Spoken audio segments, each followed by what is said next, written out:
Atreverse a soñar, aprender a creer, sonreír, intentarlo y perder. Atreverse a reír, aprender a llorar, sonreír al partir, sonreír al llegar. Atreverse a saltar a pesar de caer.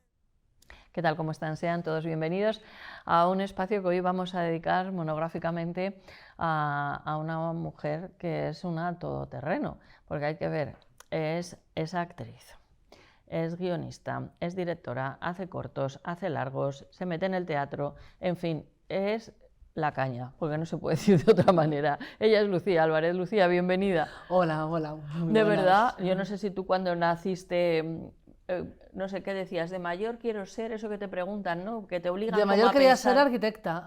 Ah, bueno, pues eres arquitecta de ilusiones, podemos decir. Mira qué bonito eso, pues ya me siento yo como realizada mi sueño de niña.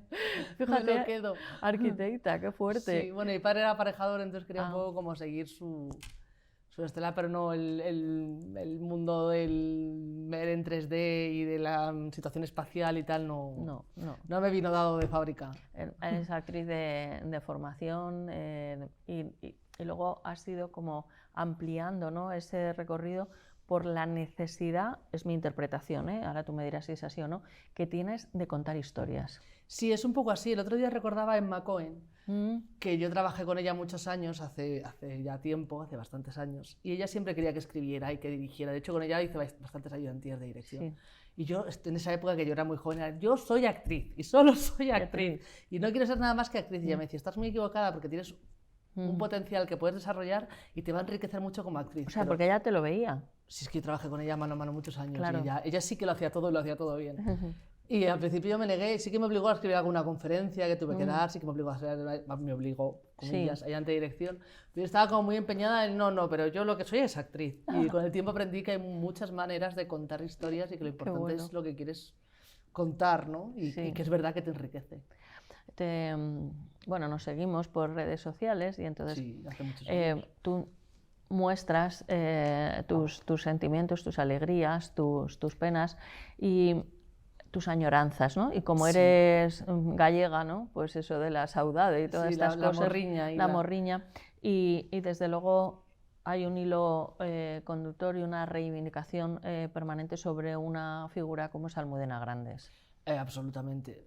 Quiero hacer un matiz de que yo muestro en redes sociales, en realidad en mi vida no muestro mucho porque no me gusta mucho. No soy muy partidaria por privacidad, pero sí Está bien el matiz que haces, porque yo que también estoy, o sea, tú no es, ay mira, me he comprado por ejemplo los pendientes que llevas o tal, no, son cosas más profundas son lo de trabajo, o lo que no me gusta en las redes sociales es lo que intento un poco evitar, ese mundo que hemos construido perfecto. Que nadie tiene una vida perfecta y que todo el rato parece que somos los raros por no tener una vida perfecta. Exacto. Entonces es una cosa que a mí me pone mucho en guardia porque creo que además hemos pasado una época muy dura de emociones y de situaciones. Entonces un poco la responsabilidad que yo voy a tener a decir no somos humanos y no pasa nada porque tengamos una mala época o tengamos un mal día o tengamos un día estupendo, que a veces también nos prohibimos decir todo va muy bien y dices, es que hoy todo va muy bien, igual y con susto, ¿no? Y dices, pero bueno, vamos a disfrutar que hoy todo está yendo muy bien. Claro. Y sí, Almudena ha sido la historia de mi vida. Almudena es... ¿Cómo la conociste? Esta es la gran pregunta del millón desde que he empezado el corto y no lo sé. Supongo que era alguna historia de reivindicaciones y de cosas que teníamos muchos amigos en común. Pero la verdad es que nos dimos cuenta que éramos amigas cuando ya éramos amigas. O sea, fue como una cosa tan natural que tampoco es que te pueda decir, este día los conocimos y luego... No sabemos exactamente cuándo. Sé que yo tenía unos 15 años por referencias que tenemos de cosas que hemos compartido y de primeras fotos y demás. Pero o sea, que ha formado parte de toda tu vida. De toda mi vida, sí, absolutamente. O sea, y seguirá formando parte de mi vida entera porque es como cuando tienes una madre, ¿no? O sea, un familiar tan cercano que se puede ir pero se queda dentro, ¿no? O sea, alguien que quieres mucho nunca se acaba de ir, siempre acaba apareciendo por alguna cosa, aunque sea de tu pensamiento, de tu comportamiento. Sí, fíjate que dices madre y estamos ante un título que es amor de madre, ¿no? Sí, bueno, me ha llevado un poco por ahí, no quiero yo quitarles a sus hijos, que no, mi relación con ella era de amistad, ha sido un poco de vínculo por el título, ¿no? Sí, ¿cómo era la Almudena amiga? La Almudena amiga es una persona Si yo sigo hablando, ¿ves? En actual, sí, pero me doy cuenta en cuando presente. lo digo y luego Pues habla en presente. Nunca rectifico porque me parece todavía peor. Ay, no quería yo. No. Pero a la Almudena Amigar es que yo creo que no era de este mundo. Yo siempre le decía que no era de este mundo porque era una persona muy vital, muy positiva. Era muy como la veíais en las entrevistas y en la tele. Ella no tenía trampa ni cartón. Y siempre sabías levantarte antes de que te cayeras. Siempre sabía hacer una fiesta y siempre sabía unir. Tenía una capacidad de unir y yo siempre decía que era como una mamá gallina, ¿no? A toda la gente que ella quería nos tenía como cuidados sin casi saberlo, quiero decir, sin estrangular, sin esa cosa de acaparar, sino al revés, como para que sus polluelos, para que toda la gente que la rodeaba estuviéramos siempre bien y siempre tenía una capacidad enorme para que todo el que la rodeaba y todas las personas que ella quería estuviéramos bien. Amor de madre está escrita y dirigida por ti, basándote en el relato Amor de madre de Almudena Grandes. Tiene una peculiaridad. Sí. En realidad está escrita por Almudena. Eso te iba a decir, porque es un relato, hablamos de Alcohólicos Anónimos, en fin, la historia es potente. No, es que sobre todo porque no he tocado ni una coma de su texto. Que eso es la primera vez que se hace en cine. O sea, por eso digo que está guionizado por mí, pero está escrito por Almudena, porque el texto es íntegro. ¿Y cómo lo has logrado? Porque eso también es un trabajo, ¿eh? Con mucho esfuerzo, porque, hombre, realmente si tú analizas un texto de Almudena, yo nunca entendí, o sea, muchas veces me planteaba por qué los guionistas, o sea, entiendo por qué lo hacen, porque al final para hacer una película tienes que hacer unos diálogos y tienes que hacer unas situaciones y demás. Pero Almudena te mete unos mundos tan ricos, tan detallados, o sea, tú vas leyendo y vas visualizando. Entonces decía, bueno, esto se puede hacer porque lo que yo visualizo, lo que tengo que hacer es que el otro lo visualice. Evidentemente es mi visualización, no es la suya. Como cada uno tenemos nuestra interpretación, ¿no?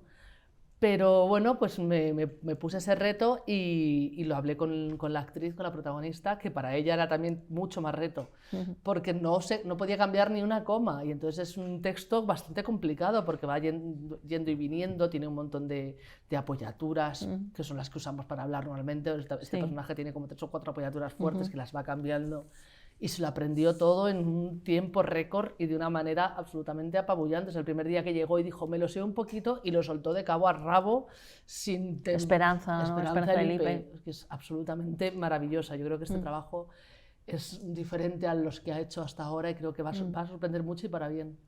Es una historia, decimos, que es dura, es una historia real. Nos situamos en Alcohólicos Anónimos. ¿Cómo surge esta historia, Almudena? ¿Qué sabes de ella? Si tuviste oportunidad de hablar sobre esta. Sí, sé que, bueno, no te sé explicar exactamente, pero sí sé que estaban, creo que era en Viena, y había una especie de posavasos con una historia, no me acuerdo muy bien qué había en el posavasos, y hay una persona, Encarna Castejón, que así le he puesto yo la protagonista, en honor a, quiso hacer una serie de relatos sobre ese posavasos y una historia que estaban contando, entonces cada uno hizo su relato y de ahí Almudena tiró para hacer Amor de madre. Y dices que, claro, la interpretación, ¿no?, ha sido, bueno, intensa, pero ¿cómo eliges a esta actriz? Bueno, al principio nos hallamos muy bien. Al principio iba a ser todo con mucha más calma, con mucho más tiempo, estábamos barajando otra persona incluso. Al principio de todo, cuando yo empecé a fantasear con hacer esto en cine, pero cuando esto ya tomó el cariz que tomó, o sea, ya supimos que tenía que ir por otro lado, y la misma persona además con la que yo iba hablando de mira qué bonito sería hacerlo, decía yo no puedo hacer esto en este tiempo. Entonces ahí ya empezamos a plantearlo de una forma ya realista y profesional. Y Esperanza yo creo que fue de los primeros nombres que nos salió. Esperanza y yo tenemos una cosa en común muy peculiar y que nos ha unido hace mucho tiempo, y es que yo estoy representando en teatro ahora Mariana de José Ramón Fernández, que son Los últimos días, y el ajusticiamiento de Mariana Pineda, que a ti ya te lo he contado.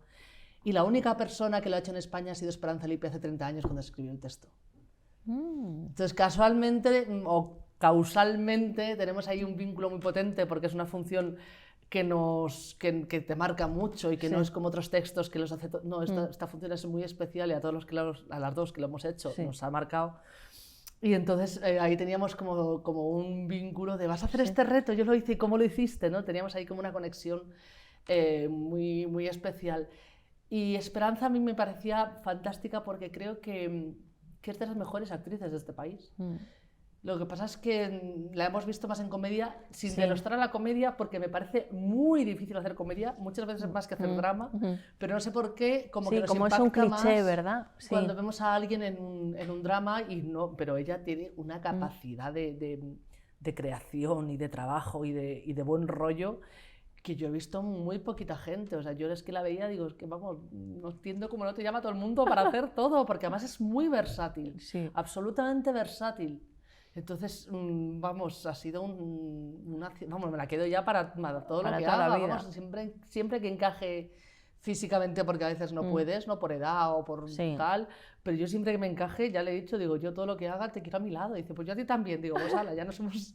Porque ha sido muy fácil trabajar juntas. Qué bonito. ¿Y cómo habéis rodado o grabado? Leía el otro día a Fiorella Faltoiano, que está mucho en Twitter y pone muchos comentarios y tal, y decía, a ver, queridos amigos, o no sé qué ponía, porque además te hace preguntas que te rascan y te hacen pensar y tal, y dice, ¿por qué seguimos diciendo rodar cuando ya no rueda nadie? Que se graba, ¿no? Pero a mí rodar me suena bonito, por eso digo... en cine llamamos más rodar, en televisión más grabar. Sí, o sea, pero bueno, pero rodar es bonito. Yo le iba a contestar Fiorella porque suena muy bien. También de tiempos, también por también, tiempos, ¿no? es verdad, o sea, es verdad que en cine ya no hay película física, pero sí es un rodaje, sí es un tiempo con principio y final, y en televisión todo va mucho más deprisa, va de otra manera. No tiene ¿no? nada Entonces, que ver. eso es más grabar, el otro para nosotros nos diferenciamos así. ¿Y cómo ha sido el rodaje, el planteamiento y el desarrollo? Pues el rodaje ha sido, la verdad que la sorpresa del rodaje es que el equipo técnico, luego por supuesto el artístico, pero la preparación, se volcaron absolutamente. La verdad es que tengo unos socios de producción también que sin ellos no podría, ¿no? Somos 4 produciendo, pero los jefes de sección de vestuario, de maquillaje, de foto y tal, los hemos reunido muchas veces, hemos hablado infinito y hemos estado como 3 meses casi encerrados con este proyecto. O sea, lo hemos hecho como si fuera un largo. Claro. Y entonces ha sido muy bonito porque lo hicimos crecer entre todos estamos muy de apoyar, muy de sugerir, muy de hacerlo más grande. Entonces eso ayudó mucho a que cuando llegamos al rodaje, por lo menos la parte técnica estuviera muy bien ensamblada y fuera mucho más fácil dedicarse a lo demás y de que de ahí para arriba, ¿no? Dedicarte a lo que surja en el momento, porque la base ya la tienes. Y bueno, con Esperanza, evidentemente, ella hizo una labor de estudio y de técnica absolutamente brillante, y ensayamos bastantes veces para llegar ya al rodaje con la cosa muy ensamblada, porque en un rodaje luego te cambian situación, te cambian orden, o sea, yo intenté mantener el orden correlativo. Y más o menos lo pudimos conseguir. Estaba rodado con muchos flashbacks, además vamos viendo lo que le pasa por la cabeza. Entonces, bueno, primero hicimos los flashbacks para que ella tuviera sus imágenes, luego hicimos su texto sola para que ella pudiera concentrarse bien, para que tuviera su tiempo, y luego ya metimos a todos los Alcohólicos Anónimos para enriquecer ese punto de vista y para dar esa sensación de comunidad, ¿no? Es un trabajo muy, muy grande sobre un problema que está ahí presente, que lleva años presente. ¿Cómo fue el trabajo con Alcohólicos Anónimos? Eso es una cosa que a mí me alegra mucho que me lo preguntes, porque preguntan un poco por ello, perdón. Sí, a mí me parece que es, a ver, Almudena y este asunto, creo que son los dos pilares. Bueno, es que además Almudena hacía una cosa exhaustivamente, ella era historiadora y se documentaba hasta la saciedad para todo lo que hacía. Entonces, yo según empecé ya a plantearme el texto como una cosa que se iba a hacer inmediatamente y de la forma que se iba a hacer, lo primero que dije, ¿qué haría ella si estuviera de cero? Documentarse sobre lo que va a hacer.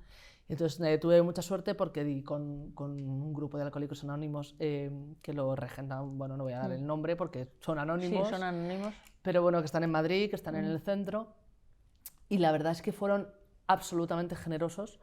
He estado yendo durante creo que 4 meses, voy a seguir yendo porque creo que en algún momento hay que sacar a la luz la labor que ellos hacen. Entonces hasta que tenga claro cómo, pero creo que hay que hacerlo. Y cuando fui, ellos fueron extremadamente generosos contándome su vida a cada uno, con todo, sin esconder nada, para que supiera exactamente todo el proceso desde que empezaban, de la vida que habían llevado y cómo era dejarlo y cómo era la vida después. Absolutamente todo, con todo tipo de detalles. Eso es tremendo.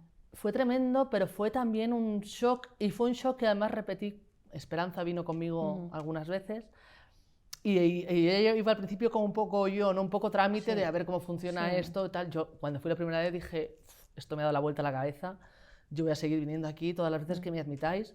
Y Esperanza le pasó lo mismo, fue un poco trámite de a ver cómo funciona esto y acabó llorando como una magdalena, absolutamente sobrecogida, y dijo, es que esto te da un vuelco a tu manera de ver la vida incluso, porque llegas allí y hay tal hermandad y tal energía. O sea, claro, ¿qué nos cuentan las películas siempre de Alcohólicos Anónimos?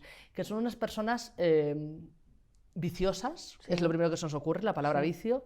No son viciosos, son enfermos, que es muy distinto, y suele haber un componente genético, y bueno, hay un montón de estudios ya. No es un vicio, si fuera un vicio podrían dejarlo, es una enfermedad, y hay que tratarla como una enfermedad mental, y las enfermedades mentales como las físicas, que es otra parte que debatiremos otro día, exacto. Pero las enfermedades mentales son como las físicas. Si a ti te duele un pie, a nadie se le ocurre decirte, oye, María José, ponte y corre. Claro. Pues oye, si venga, tienes... pero anímate, ¿no? Claro, entonces tienes una depresión, pues tampoco nadie te puede decir, claro. ahora ponte a hacer, porque la parte de tu no cuerpo, puedes. pues falla, igual que al correr te falla el pie, Claro. si tienes un esguince, pues te falla esto, ¿no? Y todo se puede solucionar, y todo tiene tratamiento, como las físicas. Pero bien tratado y bien enfocado, porque Claro. hablamos, pues mira, dices el diagnóstico, ¿no? Lo que dicen, el correcto diagnóstico. De las cosas buenas que puede haber tenido la pandemia es que pienso que a partir de la pandemia, durante la pandemia, se ha empezado a hablar con mayor presa. Sí, porque hasta ese momento no. Y entonces hay un gran desconocimiento, hay un rechazo social, o sea, hay muchas cosas estás alrededor. Loca. O sea, tú tienes una depresión y lo que oyes es estás loca, estás loco. Claro. Y dices, y claro, eso, Mina. Hombre. Porque además tú ya estás en un punto... Y además tú te sientes mal. Claro, entonces estás en un punto... Entonces es muy importante, siempre cuando dicen, ¿alguien que tiene depresión? ¿Qué tienes que hacer? Digo, estar ahí. No, claro. O sea, y no juzgar, sobre todo no juzgar. Aunque luego más adelante le digas, mira, aquí te equivocaste o aquí no lo hiciste bien, pero cuando esa persona sea capaz ya de asumir unas ciertas cosas, de dirigir su vida de una determinada manera, de escuchar, en ese momento lo único que necesitas es saber que, porque te vas a sentir muy sola igual, porque es una característica, pero necesitas saber que cuando te caes alguien está levantándote, ¿no? Claro, y que se trate como es. Entonces es verdad, nos dices, pues la perspectiva es que vemos pues alrededor de una reunión, pues soy alcohólico tal, entonces se enfoca como un vicio, ¿no? Claro, y entonces es una cosa que ellos hacen muy bien porque lo hacen entre ellos, o sea, no hay una persona que les rija, o sea, ellos cada uno lleva un grupo del que le toque o el que haya decidido, demás, pero son todos iguales, simplemente hay uno de ellos que coordina para que todos puedan hablar, para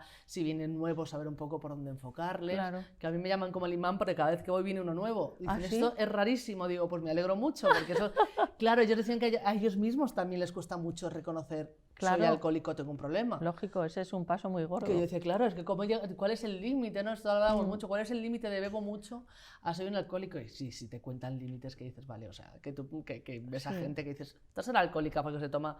No, o sea, hay un límite claro, o sea, ya hay un patrón claro. Claro, pero uno, supongo que muchos, ellos pues durante un tiempo como que se han estado engañando diciendo, no, bueno, pero esto... Ellos dicen que son los grandes mentirosos. Fíjate. De hecho, hay una anécdota que me contaba uno, que era que su familia le decía que no comía, claro, tienden a beber y no comer. Exacto. Y entonces un señor, te estoy hablando de un señor de 50 y muchos 60 años, o sea, que no es un crío con su mamá. Y entonces, ¿qué hacía? Para poder beber y no llamar la atención de que estaba bebiendo, echaba amiguitas encima de la mesa, movía el culo en el sofá y se volvía al rincón de beber o se iba al bar. Qué barbaridad. O sea, además ellos lo dicen, somos los grandes mentirosos, aprendemos a ser los grandes mentirosos. Por eso es tan difícil ayudarnos, ¿no? Lo decían ellos. Hay algunos que le han echado directamente encima de Alcohólicos Anónimos y ahí te quedas.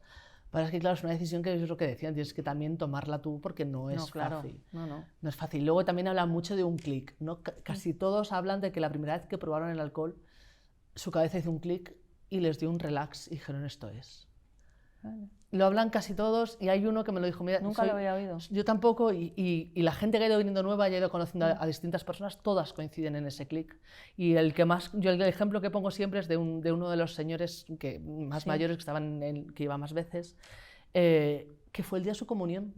Le dieron el cáliz, probó el vino y dijo, esto es lo mío.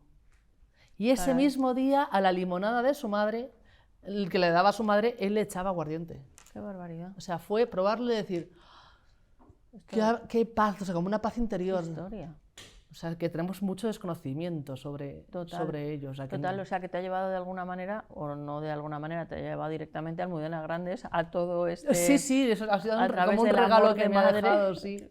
O que me ha Porque- mandado desde algún lado si Sí, existiera. porque es duro, es intenso y cuando lo conoces, yo entiendo lo que te... Mira, a mí me llama mucho, mucho la atención desde hace cantidad de años la India. Y me apetecería mucho ir, pero no ir de turismo, sino Ir de verdad. ir de verdad. Y me resisto porque creo que si voy no podría salir. Seguramente hay porque- cosas que te dan un bandazo en la cabeza. O sea, yo creo que todo lo que sucede y todo lo que puedas ver por esas Pero calles... cuando te llamo tanto es que igual necesitas no salir de ahí, sino trabajar desde ahí. Claro, es que es es que tiene que ser, o sea, no te puedes resistir humanamente, digamos, a decir, bueno, lo he visto y voy a otra cosa. No puedes. No es lo que me ha pasado a mí con ellos, que dices, ahora no puedo hacer el corto y decir, Ah, ya está, ya lo he hasta luego conocido chicos, digo, no, y- yo voy a seguir viniendo, porque además también es verdad que el primer día, o sea, yo iba dispuesta a escuchar solamente y acabas hablando tú de tus cosas, o sea, que de Sí. momento digo, pero yo por qué estoy hablando si yo venía de oyente. Y es que la energía clima, que ¿verdad? generan, Sí. el que nadie se juzga, o sea, son de distintas ideologías políticas, de distintas religiones, de ninguna religión, de distinta edad, de distinta clase social. O sea, si los coges por la calle jamás pensarías que Sí. pueden tener ningún vínculo, pero es que es maravilloso cómo no se juzgan y cómo todo es a favor de del que le toque de apoyar, ayudarse. subirlo, siempre. De hecho, lo primero que haces según llegas a Alcohólicos Anónimos, Sí. el primer tal, se dan el folleto Sí. con los teléfonos de todos. Entonces, dices, antes de tomarte la primera copa, llámame. Entonces saben que tienen 24 horas al día, 24 horas al día, ¿eh? Qué fuerte, Lucía. Una red de apoyo de gente que no conocían de antes, pero que van a estar como si tienen que levantarse de la cama a ir. Ellos lo que tengan que hacer lo van a hacer para que esa persona no beba. Qué Y se fuerte. apoyan así de Qué generosamente. impresionante, qué impresionante.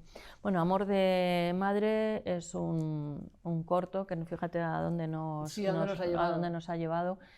Por supuesto, hablar de Almudena Grandes, llevas la chapita que me has Sí, traído es un una recuerdito aquí del también rodaje. estupendo con la firma y todo, te lo agradezco.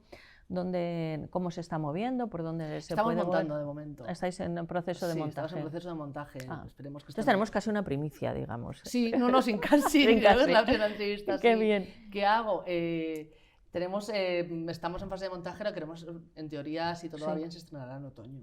Bueno, pues entonces tenemos que estar súper pendientes para contarlo, para explicarlo y para compartirlo con nuestros espectadores Sí, aquí, también. a ver si viene Esperanza, que Bueno, tiene sí. muchas ganas de venir al programa. Claro o que sea sí, lo sé. Lo que pasa que, oye, afortunadamente está trabajando, entonces Afortunadamente, eso sí, es a veces lo... los astros alinean para que no puedas hacer todo lo que tienes pensado, pero está se ha bien. quedado con muchas ganas, o sea que... Pues mira, así ya tenemos cuando una esté excusa para próximo, traerla. exacto, el estreno.